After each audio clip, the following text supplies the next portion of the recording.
മഞ്ഞിൻ്റെ കുളിര്, നക്ഷത്രങ്ങളുടെ തിളക്കം, പാതിരാ കുർബാനയുടെ പവിത്രത, പുൽക്കൂടിൻ്റെ പുതുമ, പറഞ്ഞാലും പറഞ്ഞാലും തീരാത്ത വിശേഷങ്ങളുമായി ഇതാ ഒരു ക്രിസ്തുമസ് രാവ് കൂടി നമുക്കായി വന്നെത്തുന്നു. ഇടം കിട്ടാത്തവൻ്റെ ദിവസം കൂടിയാണ് ക്രിസ്തുമസ്. ഇടമില്ലാത്തവന് ഇടമായി ക്രിസ്തുമസ് മാറുന്നു.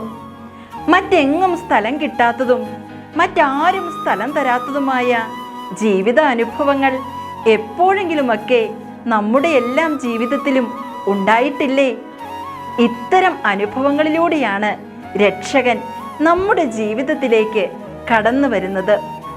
രക്ഷകന്റെയും രക്ഷയുടെയും അടയാളവും അനുഭവവുമായി നമ്മുടെ ജീവിതാനുഭവങ്ങളെ മാറ്റുവാൻ ഈ പുണ്യദിനങ്ങളിൽ നമുക്ക് സാധിക്കട്ടെ.